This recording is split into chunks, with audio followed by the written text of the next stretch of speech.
함께 보실 하나님의 말씀은 창세기 43장 26절로 30절까지 말씀입니다.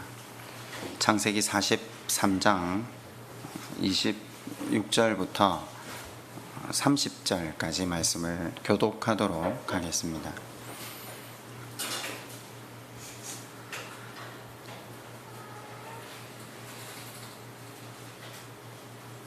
26절로 30절 말씀입니다.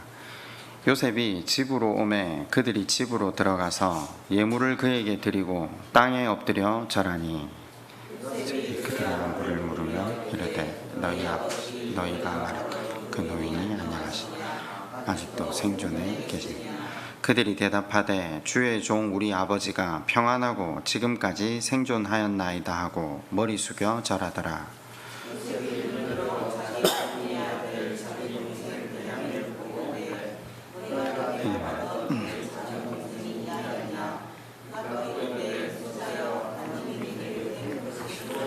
함께 봅니다. 요셉이 아우를 사랑하는 마음이 복받쳐 급히 울 곳을 찾아 안방으로 들어가서 울고. 아멘. 인간이 죽는다는 사실을 우리 모두는 잘 알고 있습니다. 더불어서 우리가 얼마 후면 하나님이 우리를 부르실 테고 우리가 그분 앞에 서야 하는 존재라는 것도 우리는 잘 알고 있습니다.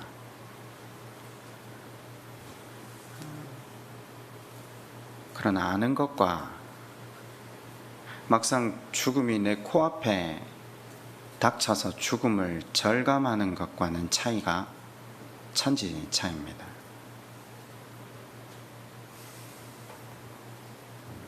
죽음을 안다고 이야기할 수 있지만 실은 아는 게 아니라는 사실을 죽음을 코앞에 맞이해보면 그 죽음의 의미가 새로워지겠죠. 은혜가 그런 것입니다. 은혜를 알면 예수님은 원수를 용서하고 나아가 원수를 섬기고 대신 희생하는 제사장의 자리에까지 나아갈 수 있다라고 하십니다. 은혜를 알면 십자가를 지고 그분이 말씀하시는 그 짐과 멍에를 메는 것이 쉽다라고 말씀하시는 거죠. 여러분, 우리가 은혜를 다 알지 않습니까? 우리가 은혜를 절감하지 못했기 때문에 주님의 십자가는, 주님이 말씀하시는 짐과 멍에는 우리에게 어렵고 무거운 짐이 되고 있는 것이죠. 그러니까 은혜를 절감한다라는 것, 은혜를 바르게 깨닫는 것이 그리스도인에게 얼마나 중요한 일인가. 여러분, 은혜를 깨닫는다라는 것을 바꾸어 말하면 은혜를 주시는 분이 누구시죠? 하나님이시잖아요. 은혜를 안다라는 것을 바꾸어 말하면 하나님을 안다라는 것이 됩니다. 성경은 분명히 이렇게 전하죠. 영생은 하나님을 아는 것. 그죠? 왜 말씀이 그렇게 표현되는지 이해가 되시기 시작하지 않습니까?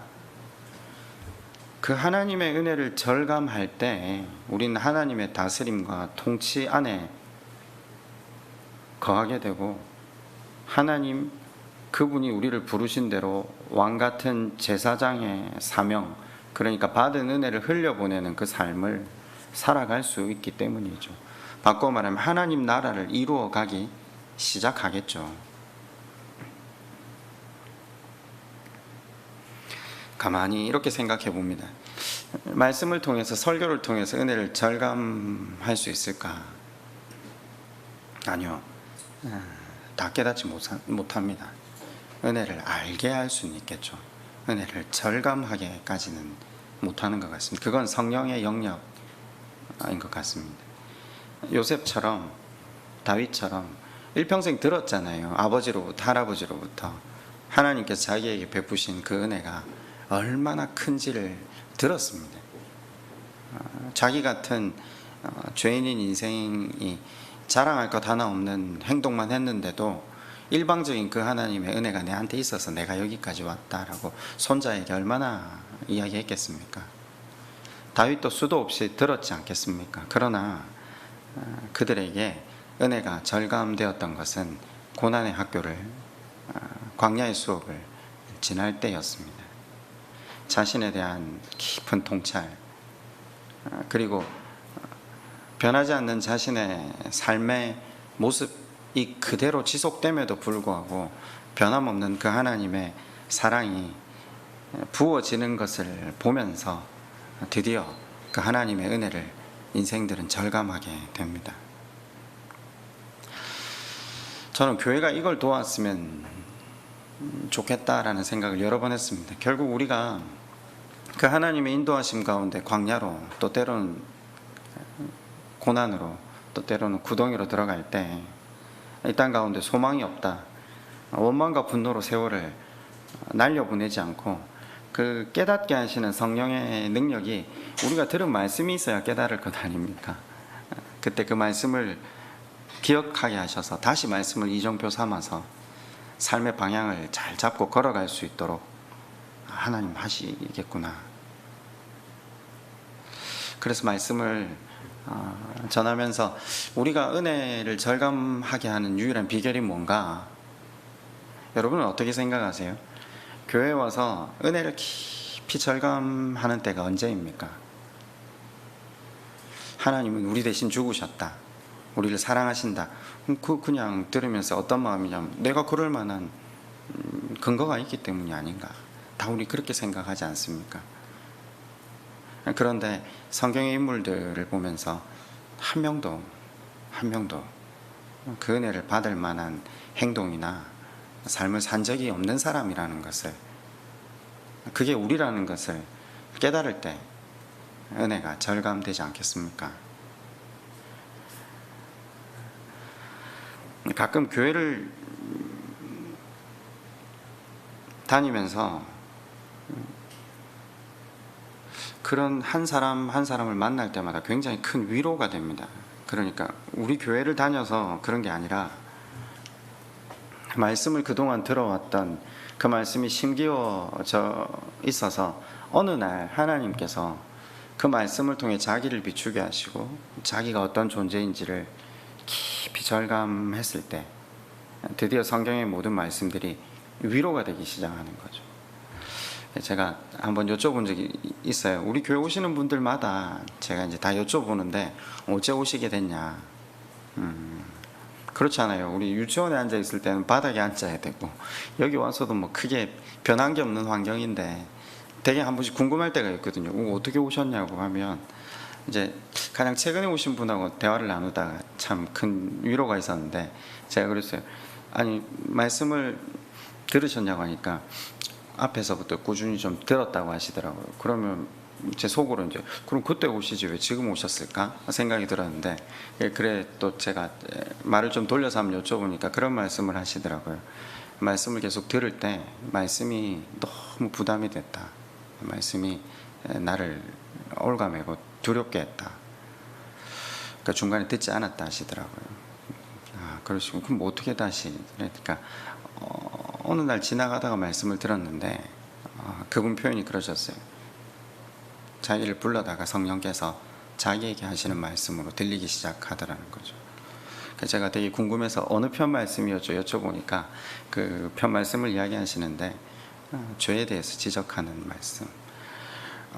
그동안 그렇게 부담이 되고 고통스러웠던 그 말씀이 어느 날 그렇게 오랫동안 기다리시고 베풀어 주신 하나님의 은혜를 절감하는 말씀으로 성령께서 사용하셨다라는 걸 들으면서 꼭 시내가 교회가 아니더라도 말씀이 심겨져 있는 한 그 하나님께서 우리가 앞으로 맞이할 광야 수업, 아니 또 지나온 광야 수업, 이 의미들을 언젠가 깨닫게 하심으로 나를 향한 하나님의 은혜가 얼마나 큰지, 그래서 이제 그 은혜를 머리로만 이해하는 게 아니라 우리의 가슴으로 손과 발로 내려가는 복된 시간으로 하나님께서 인도하시고야 마시겠구나. 여러분 오늘 우리는 은혜에 반응하는 요셉을 다시 만나게 있게 됩니다. 오늘 우리가 읽으신 대로 요셉이 우는 장면을 끝으로 오늘 본문을 한번 끊어봤습니다. 사실 본문을 이렇게 끊어서는 안 되는데 제가 강조하고 싶은 게 있어서 본문을 이렇게 여기에서 한번 끊어봤습니다. 30절에 이렇게 끝나죠. 요셉이 아우를 사랑하는 마음이 복받쳐 급히 울 곳을 찾아 안방으로 들어가서 울고.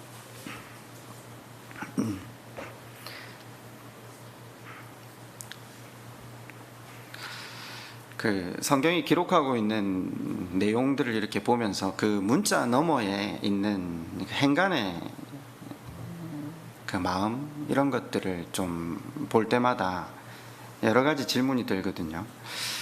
제가 이 요셉이 우는 장면이 성경에 2번 나옵니다. 오늘이 2번째 장면인데 제가 한번 질문을 먼저 한번 해볼게요. 왜 울었을까요?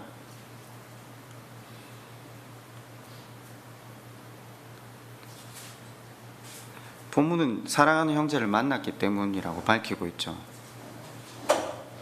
제가 지금 터무니없는 질문을 하는 게 아니라, 여러분 문자가 이렇게 기록이 돼 있다 할지라도 사람의 감정이 굉장히 복잡하지 않습니까?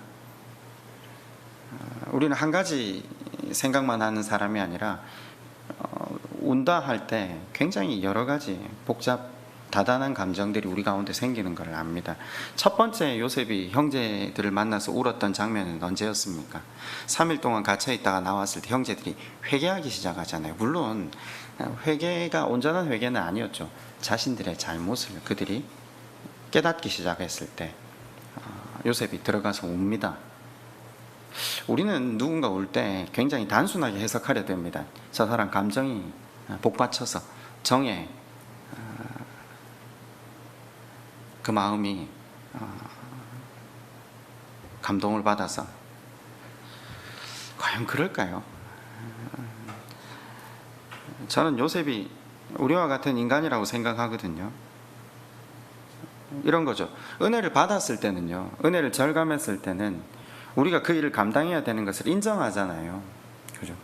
그 요셉이 그 일을 진행했어요. 그런데 이제 형제들이 갔다가 돌아오는 시차가 보통 짧게는 1년에서 길게는 2년 정도로 보거든요.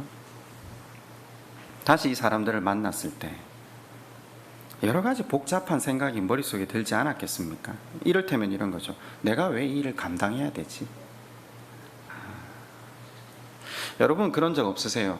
처음에 우리가 하나님 앞에 나와서 죄인된 우리를 무조건 용서해 주시고 은혜를 베푸셔서 하나님의 자녀 삼으셔서 그 은혜에 너무 감사해서 이제 결단하고 하나님 중심으로 살겠습니다. 그랬는데 세월이 흐르면서 당연히 그 마음들이 식잖아요. 또 오히려 반대로 세상의 편에 서기도 하고 하나님께 고통이 되는 삶을 살기도 하는 것이 우리거든요. 그러다가 또다시 하나님의 은혜를 절감하잖아요. 그럼 또 다시 내 죄인됨을 깨닫고 변하지 않는 그 하나님의 사랑 앞에 울죠. 감동해서. 제가 한번 일전에 우리 교회 분들 전부에게 김효선 목사님 설교를 mp3로 한번 쭉 나눠드린 적이 있었어요. 나환자촌에서 평생 자기를 드렸던 목사님 설교를 제가 한번 나누자 해가지고 한번 들어보시라고 했었는데 기억나십니까? 저는 그 설교를 나누었던 이유가 제가 그 설교를 듣고 굉장히 많이 울었기 때문입니다. 설교를 듣다가 거의 대성통곡하면서 운 적도 많았습니다. 저는 왜 울었는가? 저는 감동해서 울지 않았습니다. 저는 부끄러워서 울었습니다. 내 자신이 미워서 울었습니다. 말씀 조금 살다가 손해보는 것 같고 억울해서 그만둬버린 적이 한두 번이 아니거든요. 그런데 이분은 자기를 평생 그 나환자촌에 자기를 들여서 하나님께서 그들에게 행하시는 모든 일들을 통로로서 담담하게 자기도 한번 주장하지 않고 하나님 그분이 어떻게 일하시는가를 이렇게 쭉 점거하는 걸 보면서 복받치는 거죠. 내가 믿는 하나님하고 그분이 믿는 하나님하고 다른 하나님인가? 너무 억울하더라고요. 너무 부끄럽고 그럼 도대체 나는 뭔가? 여러분 그런 울음 물어보신 적 없습니까? 제가 여러분에게 그 설교 파일을 드렸던 이유는 그런 의도로 드린 겁니다. 그분이 그 삶을 살 수 있었던 비결이 뭐라고 그분이 계속 강조를 하죠? 은혜를 절감했기 때문이라고. 그럼 제가 다시 질문 한번 해볼게요. 여러분이나 저나 은혜를 모릅니까? 알잖아요. 우리 은혜 다 알거든요. 그런데 우리는 흔히 이렇게 이야기하죠. 십자가를 지라, 원수를 사랑하라, 원수를 섬기라. 여기까지만 합시다. 뒤로는 넘어가지도 않고요. 근데 우리는 뭐라고 하죠? 말씀을 순종하는 것이 어렵다.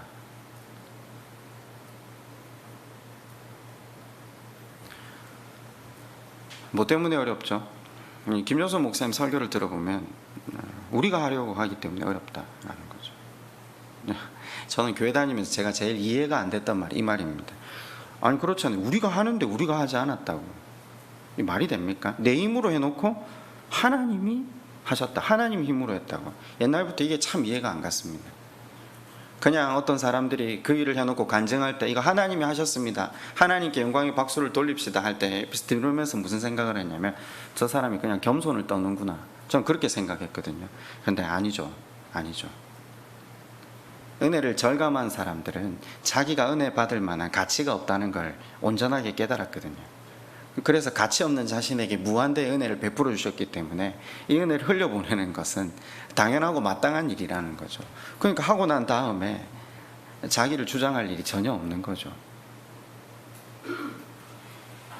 그 반면에 힘이 든다. 순종하기가 어렵다. 사실 그 말은 이런 말이기도 합니다. 은혜를 더 깊이 절감하면 우리도 그 일을 마땅히 할 수 있다라는 거죠. 그럼 다시 돌아봅시다. 은혜를 절감할 수 있는 방법이 뭡니까? 우린 교회 오면 듣잖아요. 하나님 대신해서 나를 위해 죽으시고 우리를 사랑하셨다. 은혜가 되죠. 근데 제가 은혜를 아는 것과 은혜를 절감하는 게 차이가 있다라고 말씀을 드렸는데, 그래서 성경은 그 은혜를 절감하게 하기 위해 인간이 어떤 존재인지를 그대로 기록을 해 두었습니다. 저는 수년에 걸쳐서 그 성경에 나오는 인물들이 어떤 존재인지를 그대로 전했습니다. 이게 여러분은 아브라함이 선지자라고 부름을 받고 의인이라고 이야기를 하고, 그죠? 혹은 하나님 쓰셨던 모든 선지자나 대부분 사사들을 보면서 하나님이 너는 의인이야, 내가 너를 내 마음에 합한 자야, 다윗이 그렇게 불리잖아요. 그러니까 하나님 앞에 인정받고 복을 받는 사람들을 그렇게 부르시니까 당연히 그들이 인정받고 복받는 근거가 그들이 하나님의 말씀에 순종하고 복받을 만한 행동을 했기 때문에 그들이 그러한 은혜를 누린다라고 생각을 했거든요. 그게 사실 세상의 논리였죠. 세상의 계산이었죠. 근데 성경은 기록을 그렇게 해두지 않았죠. 우리는 그런 논리를 가지고 성경을 읽었거든요. 근데 성경의 기록을 쭉 살펴보면 우리 아브라함부터 시작해서 여기까지 다윗까지 쭉 내려오면서 대부분 그렇잖아요. 자기한테 조금이라도 불리하거나 자기가 생각할 때 자기 계산에 안 맞으면 하나님 말씀 쫓지 않아요. 더군다나 우리 계속 배웠지만 기도 안 하잖아요. 다윗 몇 년씩 기도 쉬잖아요. 아브라함 다 마찬가지였잖아요. 평상시에 하나님을 쫓거나 하나님 뜻을 위해서 살아간다. 그런 사람 성경에 잘 없어요. 문제가 생겨서 도무지 자기 인생으로 아무것도 할 수 없는 지경에 이르를 때 겨우 기도하는 사람들이 성경의 인물들이었잖아요. 한 명 한 명 다 살펴봤잖아요. 이스라엘 민족의 역사도 반복이었거든요. 이 사람들은 세상에 빠져서 살았어요. 그냥 사실 여호수아 시절에 잠시 하나님께로 초점을 잠시 맞췄다가 그 이외의 시절은 세상과 하나님을 겸하여 섬겼어요.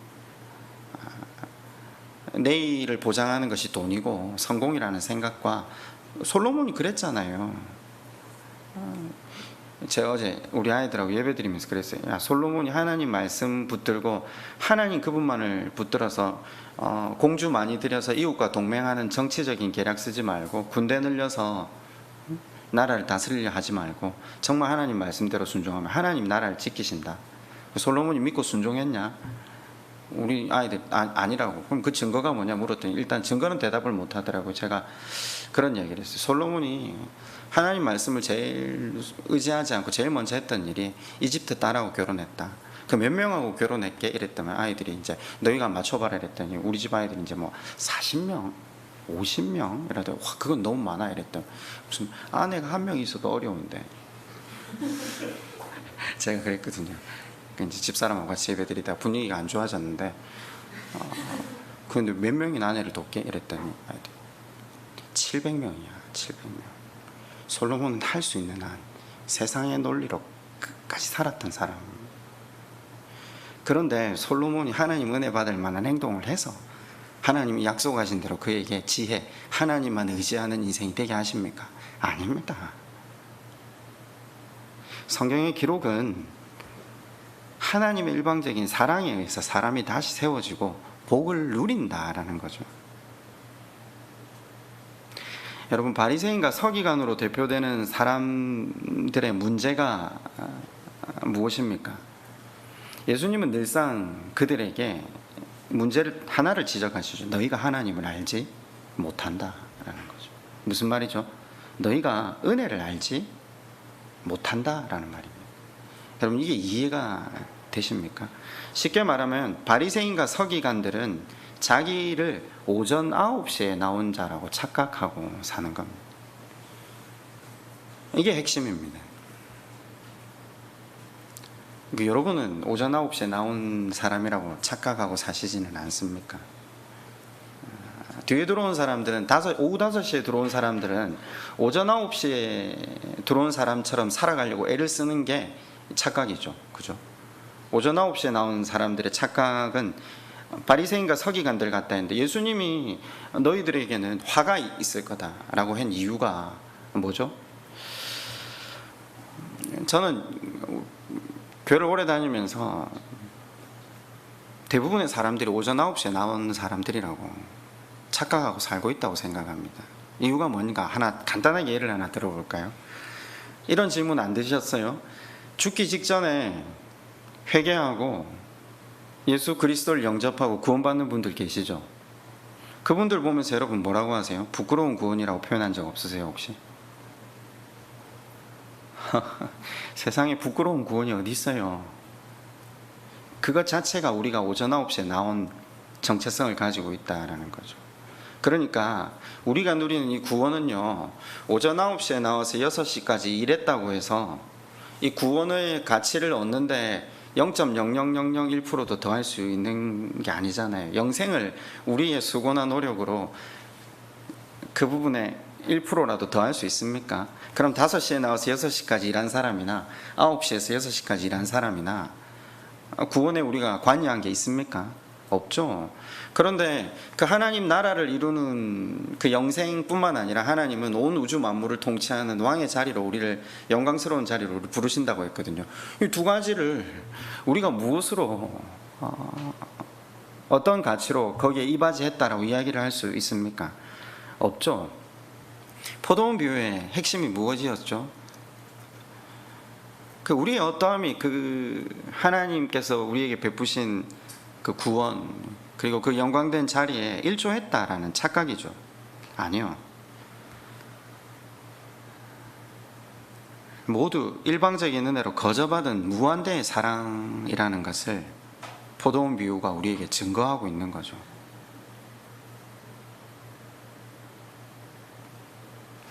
세상의 논리로 살아가는 한은 포도원 비유가 이해가 되지 않습니다. 제가 지난주 수요일 성경 공부 때 그 하나님 나라의 계산법, 천국 계산법, 이 계산법이 우리 가운데 기준과 가치가 되지 않으면 우리는 평생을 살아도 실은 하나님과 평행선을 그릴 수밖에 없다라고 말씀을 드렸는데 그런 거죠. 왜 다윗이 마지막에 자기 그 시글락을 점령하고 있을 때 아말렉이 쳐들어와서 시글락에 있던 모든 아내와 자녀들 다 잡아가 버리잖아요. 그래서 급하게 그걸 쫓아서 전투를 벌립니다. 아말렉의 군대가 상당수였거든요. 근데 가다가 그것도 600명이 가서 다 상대해도 이길까 말까 할 전쟁에 200명이 힘들어서 못 가겠다 하죠. 그러니까 400명만 데리고 아말렉을 침투합니다. 그런데 전쟁에 대해서 하나님께서 왈가왈부하지 않거든요. 하나님의 은혜로 이기게 하셨더라 하고 나서 도망간 자의 수가 400명이었더라 이렇게 표현하세요. 그들이 한 명도 다치지 않고 아내와 처자들 그대로 다시 다 데리고 돌아옵니다. 데리고 오다가 중간에 쉬었던 사람들을 만나죠. 뭐라고 하죠? 세상의 논리는 어떻게 하죠? 일한 대로 받아야 되잖아요. 그게 공평한 거거든요. 그게 공평한 거예요. 그게 우리가 세상의 논리고 우리가 세상의 계산법이잖아요. 근데 하나님은 그 사람들을 뭐라고 부르는지 아십니까? 악한 자라고 하시는 거죠. 불량한 자들이라고 하는. 아니 우린 당연한 건데 하나님은 악한 자라고 하죠. 바리새인과 서기관 같은 자라고 하는 거죠. 우린 민주주의가 당연하고 다수결 원칙이 당연하고 합리성과 효율성이 당연한 사람들이거든요. 하나님은 악한 자라고 하죠. 왜요? 다윗이 뭐라고 합니까? 200명에게도 동일하게 우리가 얻은 전리품을 나눠줘야 된다고 하니까 그럴 수 없다. 우리는 목숨을 걸고 이 일을 했는데 어떻게 가만히 아무것도 하지 않은 사람과 나눌 수 있냐? 그러면 다음에 전쟁이라고 하면 누가 목숨 걸고 전쟁하러 나가겠느냐? 말이 맞는 것 같아요. 그런데 다윗이 뭐라고 합니까? 이 모든 전쟁의 주관자가 하나님이시라는 사실을 잊었느냐? 전쟁을 하게 하신 것도 힘을 주신 것도 능력을 주신 것도 그분에게로부터 왔다는 걸 아는 사람. 그래서 600명이 모두가 나누어 가지게 되죠. 사무엘상을 통해서 성경이 우리에게 보여주는 건 드디어 천국 계산법이 한번 실행되는 모습을 우리에게 보여줍니다. 그리고 아주 오랫동안 성경에서는 천국 계산법으로 하나님의 그 마음이 실현되는 것을 잘 드러내지 못합니다. 여러분은 어떤 계산법으로 살아가고 계십니까? 우리가 그 하나님의 계산법으로 살지 못하는 이유가 무엇이죠? 은혜를 절감하지 못했기 때문에. 바리새인과 서기관들의 문제가 뭐라는 겁니까? 은혜를 절감하지 못했다는 거죠. 바꿔 말하면 이걸 기억하셔야 합니다. 자기의 죄인됨의 깊이를 깨닫지 못했다라는 거예요.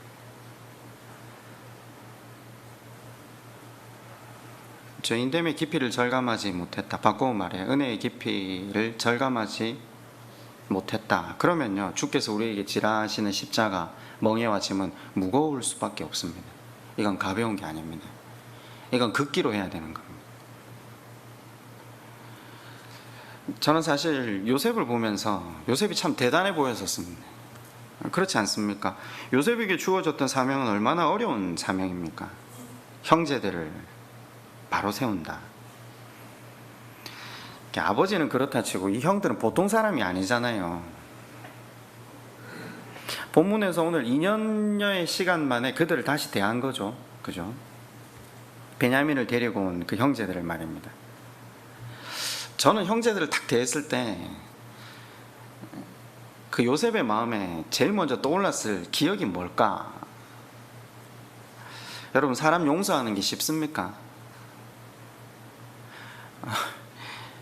모르죠. 여러분이 쉬운지 모르시지만 저는 가만히 신앙생활을 하면서 느끼는 게 한 사람 용서하는 게 정말 어렵더라고요.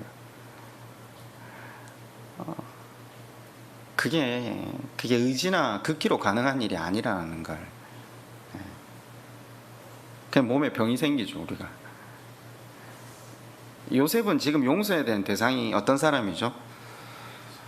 자기를 노예로 팔아버린 인신매매했던 형제들 아닙니까? 이유를 뭐라고 됩니까? 이 사람들이 요셉은 편애를 받았고 그 요셉이 이기적이었기 때문에. 제가 아까 우리 집에서 아까 예배를 드릴 때 제가 아이들한테 이렇게 설명을 한번 해봤어요. 저희 집 3번 보고 저희 집 3번이 7살인데 형아와 누나가 네가 아빠 엄마의 편애를 받고 이기적으로 살아서 너가 너무 미워서 너를 팔아버렸어. 그래 너가 저 어촌 염전에 가서 20년 동안 일을 했네. 그래 너가 27살이 됐고 형은 32살이 됐고 누나는 30살이 되어서 20년 만에 만났어. 너 형아 용서할 수 있겠어? 누나 용서할 수 있겠어? 세 명이 가만히 서로 쳐다보더라고요. 우린 그런 짓은 하질 않을 건데. 제가 아이들에게 이건 도무지 용서할 수 없는 일이라는 걸 한번 이야기가 해주고 싶었어요. 아니 어려서부터 같이 자란 동생이 부모님이 좀 더 사랑하고 그 아가 이기적이라고 해서 그 인신매매를 하면 됩니까? 그리고 나서 20년 만에 만났던 형님들이 요셉에게 자기를 뭐라고 소개하죠? 정직한 자라. 아니 정직한 자들이 말이나 됩니까? 형제를 팔고 아버지에게 죽었다고 고했던 인간들, 아들을 잃고 고통 속에 살아가는 자기 아버지를 20년이나 옆에서 지켜보면서 입을 맞추고 한 말 한마디 하지 않았던 그 인간들, 자기 자식 낳아서 기르면서 부모의 마음이 어떤 마음이라는 걸 절감했을 것에도 불구하고 말 한마디 안 했던 인간들, 양심에 하인 맞은 인간들 아닙니까? 한 걸음 더 나아가 볼까요? 20년 동안 입을 다물고 같이 함구할 수 있었던 이유가 뭔지 아십니까? 여러분, 사람이 양심이 있으면요, 누구 한 명이든 자수합니다. 그런데 자수하지 않을 수 있는 방법이 한 가지 있습니다. 자기 합리화를 하면 가능합니다. 무슨 말이죠? 요셉은 팔릴 만한 인간이었다라는 거죠. 우리가 죄를 짓고도 자유할 수 있는 방법이 뭔지 아십니까? 문제의 원인을 상대방에서 찾으면 됩니다. 그럼 병 안 걸립니다. 문제가 생기면 문제의 근원이 늘 상대방이라고 말하면 됩니다. 근데 형들이 바로 그와 같은 사람들이라는 거죠. 그리고 그 사람들은 잊고 사는 겁니다. 저는 말씀을 보면서 이전에는 그냥 하나님의 능력으로 요셉이 용서했구나 하다가 이제 조금 살아보다 보니까 이게 용서가 쉽지 않다는 걸 제 삶에서 사람들을 만나면서 경험하면서 제가 딱 한 가지 결론을 내린 게, 세상에는 용서받을 자격이 없는 사람도 있다. 저는 그런 생각을 했거든요. 저는 이 사람들이 그런 사람들이라고 생각했어요. 아니 요셉에게 있어서 이 꾸맨들이 잊혀질 수 있는 사람들입니까? 형들은 요셉을 만났을 때 알아보지 못했죠. 물론 총리가 동생이라고 생각을 하지 못했을 거니까요. 그러나 요셉은 20년이 지났는데 다들 늙었을 것 아닙니까? 근데 요셉은 단번에 그들을 알아보죠. 왜요? 형제의 감정 때문에? 보고 싶었기 때문에? 아니죠. 얼마나 고통으로 사무친 마음이었으면 보자마자 그들을 알아봤다. 제가 아까 말씀을 드렸잖아요. 왜 울었을까요? 인간은 정말 복잡다단한 존재입니다. 그렇지 않습니까? 한번 결단하고 나면 하나님 말씀대로 순종하면서 계속해서 나아갈 수 있는 사람이 있습니까? 20년 만에 만난 인간들이 자기를 정직한 자라고 소개했던 것도 다시 떠올랐을 테고, 가슴에 치가 떨리도록 분노했었던 그 많은 날들이, 그냥 저는 아마 그 형들을 다시 만났을 때 성경에 기록되어 있지 않지만 저는 그런 생각이 들었을 거라 생각합니다. 저 같으면 저는 이렇게 기도했을 겁니다. 하나님은 모르십니다, 내 억울함을. 제가 보냈던 그 긴 밤의 고통을 하나님 아십니까? 그냥 저들은 저들대로 살아라 하고 저는 만나고 싶지 않습니다. 그냥 저는 저에게 주어진 것들을 누리면서 저들과 상관없이 살고 싶습니다. 그래 주시라 하면 제가 돈도 좀 주고 제가 식량 좀 나눠줄 테니까 하나님 그냥 만나지 않고 사는 삶 살면 안 되겠습니까? 아니 요셉 입장에서 충분히 할 수 있는 기도 아닙니까?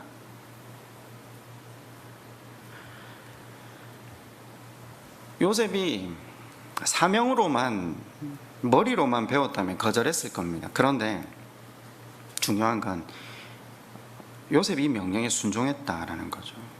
요셉은 왜 순종할 수 있었죠? 울지언정, 마음이 복잡다단해서 여러 가지 감정이 교차했을지언정 그가 하나님 말씀을 묵묵하게 순종할 수 있었던 이유가 뭡니까? 은혜를 절감했기 때문입니다.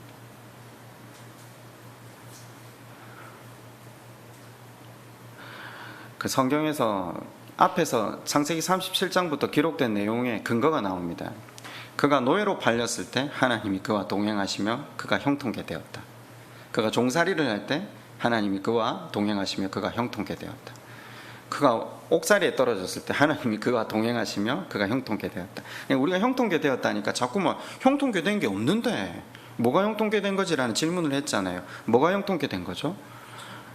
그 시간을 통해서, 그 깊은 고통스러운 밤을 통해서 원망과 분노로 하나님 앞에 기도했던 그 시간 가운데 성령의 조명하심을 통해 자기의 죄된 본성을, 자신의 실체를 하나님 앞에 대면했던 거죠. 그리고 항복한 거죠. 그 하나님의 일방적인 사랑과 은혜를 깨달으면서 드디어 하나님을 사랑하기 시작한 거죠. 여러분, 제사장직을 순종할 수 있었던 이유는 하나님의 사랑이 있기 때문입니다. 관계가 있기 때문에 하는 거예요. 왜 그러잖아요. 형들이 아버지가 야곱이 죽고 나자마자 요셉에게로 다 같이 가서 무릎 꿇고 다시 이야기하죠. 아버지가 죽었으니까 이제 형 요셉이 우리에게 태도가 바뀔 거라고 생각한 거거든요. 왜냐하면 아버지하고 관계 때문에 이때까지는 자기에게 그 일을 했다고 생각했으니까. 그랬더니 요셉이 뭐라고 합니까? 걱정하지 말라고, 내가 형들의 자식들까지 돌보겠다고. 누구 때문에 하는 거죠? 하나님과의 관계 때문에 하는 거죠. 여러분은 어떠세요? 여러분 마음에 하나님의 은혜가 절감되어 가고 계십니까? 우리는 이전에 십자가의 사랑에 절감되어서 하나님 앞에 나왔던 사람들입니다. 그렇지 않습니까? 여기 앉아 계신 분들, 그 십자가에서 우리 대신 죽으신 예수 그리스도의 그 크신 은혜와 사랑을 깨달아서 하나님 앞에 예배드리기 시작하신 분들 아닙니까? 그때 예수 그리스도께서 이렇게 시작하십니다. 우리에게. 고린도후서 5장 14절 한번 찾아가 보시겠습니까? 고린도후서 5장 14절입니다.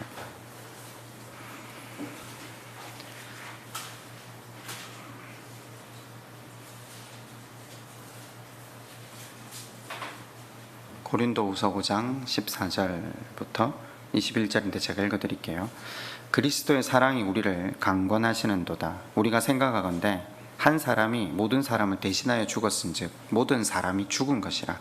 그가 모든 사람을 대신하여 죽으심은 살아있는 자들로 하여금 다시는 그들 자신을 위하여 살지 않고 오직 그들을 대신하여 죽었다가 다시 살아나신 이를 위하여 살게 하려 함이라. 그러므로 우리가 이제부터는 어떤 사람도 육신을 따라 알지 아니하노라. 우리 계산으로 사람을 대하지 않고, 비록 우리가 그리스도도 육신을 따라 알았으나 이제부터는 그같이 알지 아니하노라. 그런즉 누구든지 그리스도 안에 있으면 새로운 피조물이라. 이전 것은 지나갔을 때 보라 새 것이 되었도다.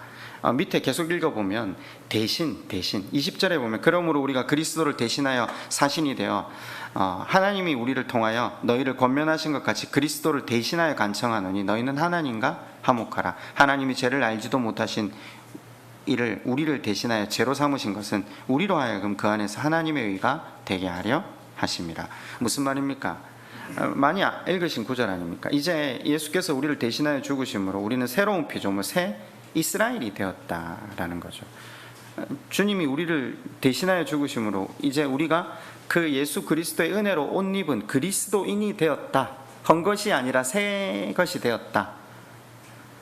우리가 갑자기 그냥 변한 게 아닙니다. 그죠? 이런 말씀을 드렸잖아요. 의인이라고 불림을 받았지만 우리는 그냥 여전히 죄 가운데 거하는 거죠. 그러나 이전에 내 가치와 내 생각을 따라 살았다면 이제는 예수 그리스도의 생각과 뜻대로 사는 존재로 나아가라는 거죠. 왜요? 주님이 우리 대신 죽으셨으니까. 이제 주님의 삶을 사는 것이 너희 삶의 목표가 되라. 그를 대신한다는 건 제사장 된 삶을 산다는 거거든요. 우리가 이건 잘 알잖아요. 예수 믿는다는 건 예수를 대신해서 산다. 먹든지 마시든지 무엇을 하든지 예수 그리스도를 대신한다. 그게 뭐죠? 참된 제사장의 삶, 참된 왕의 삶 사는 거 아닙니까? 구약에 이 삶의 내용을 아주 구체적으로 설명을 굉장히 많이 하셨더랬어요. 그리고 신약에는 이제 구체적으로 설명을 안 하세요. 그 삶을 살아야 된다. 왜냐하면 구약이 설명을 다 했거든요. 그러면 제사장 된 삶, 우리 지금 배우고 있는데 그걸 이사야서가 쉽게 설명을 합니다. 1장 11절인데 제가 한번 읽어드릴게요. 그냥 한번 들어보시면 좋을 것 같아요. 여러 번 읽었으니까. 이사야서 1장 11절로 17절입니다. 여호와께서 말씀하시되 너희의 무수한 재물이 내게 무엇이 유익하뇨?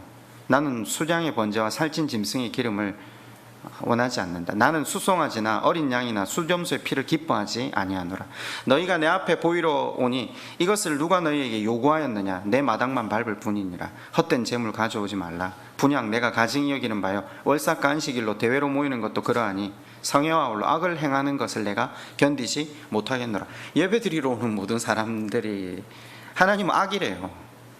내가 뭐 견디지 못하겠다고 예배 그만 드리러 오라 이 말하고 똑같은 거죠. 지금 너희가 손을 펼 때 내가 내 눈을 너희에게서 가리고 너희가 많이 기도할지라도 내가 듣지 아니하리니 이는 너희의 손에 피가 가득함이라. 너희는 스스로 씻으며 스스로 깨끗하게 하여 내 목전에서 너희 악한 행실을 버리고 행악을 그치고, 이제 1장 17절이 핵심입니다. 선행을 배우며 정의를 구하며 학대받는 자를 도와주고 고아를 위하여 신원하며 가부를 위하여 변호하라.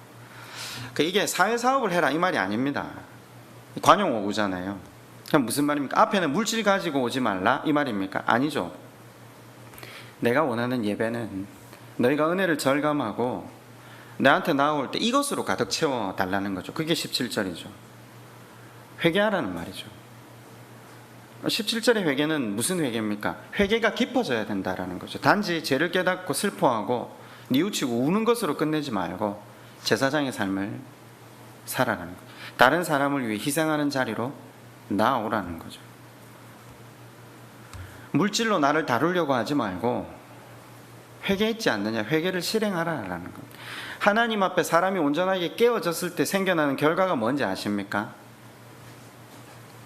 내가 대신해서 다른 사람의 아픔, 대신해서 다른 사람을 위해 희생하는 그리스도의 삶을 이 땅에서 살아가기 시작한다는 거죠.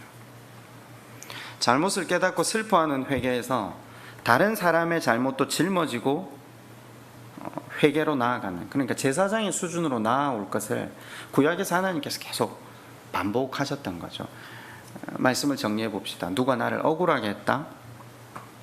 그래서 그 사람을 용서하는 수준이 아니라 그 사람의 죄를 짊어지고 그 사람을 위해서 희생을 대신 감당하는, 예수 그리스도를 대신하는 새 이스라엘이 되는, 그것을 하나님께서 우리에게 요청하고 계십니다. 어떻게 하면 된다고요? 이걸 그리스도인으로 그냥 살면 되는 게 아니라 은혜를 절감해야 되는데, 은혜를 절감한다는 것이 무엇이었습니까? 우리가 죄인임에도 불구하고 하나님이 우리의 어떠함과 상관없이 우리에게 베푸신 그 구원, 그리고 왕의 그 영광된 자리, 일방적인 것이었구나. 그래서 이제 회개가 깊어진 단계는 내가 대신 감당해야 될 것들, 내가 대신 희생해야 될 것들, 내가 대신 덮어써야 될 것들, 그게 보이기 시작하는 겁니다.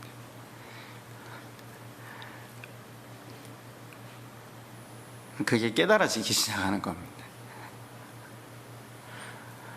어느 날 누구하고 말씀을 나누는데 그러더라고요. 말씀 안에서 자기가 어떤 존재인지를 절감하고 나니까 하나님이 나한테 원하시는 게 뭔지를 깨달아진다라고 하더라고요. 여러분, 그게 거듭난 사람의 삶의 모습입니다. 회개가 깊어진 자의 삶의 모습인 거죠. 무슨 말이냐면요, 인간의 이기심, 거짓, 욕망으로 똘똘 차 있는 게 나였는데 그걸 뚫고 들어오셔서 우리를 구원에 이르게 하시고 하나님 자녀 삼으신 그 하나님의 은혜를 보는 순간, 하나님이 저 사람의 삶도 그렇게 하나님의 자녀로 올리시길 원하시는구나.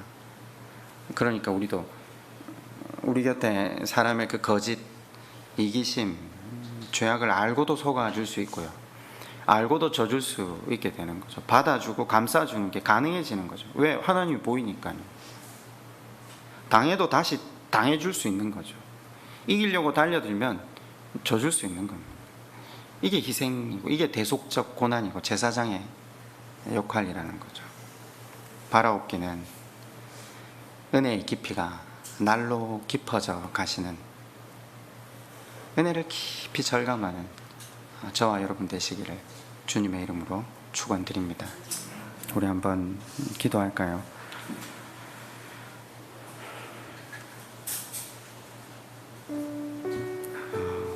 여전히 용서가 안 되고 여전히 문제가 해결이 안 되는데 억지로 그걸 하라고 말씀을 드리는 게 아닙니다. 그저 우리가 기도해야 될 건 이런 것 같습니다. 하나님, 내가 누군지 알게 해주십시오. 제게 베푸신 은혜가 어떤 은혜인지를 절감하게 해주십시오. 이제껏 긴 세월 어떤 사랑과 덮으심과 기다림으로 우리 인생을 인도해 주셨는지 성령 하나님께서 깨닫게 해주십시오. 그래서 그 사랑을 힘입어 제사장의 자리로 나아가는 우리가 되게 해주십시오. 그렇게 한번 하나님 앞에 이 시간 기도드리겠습니다.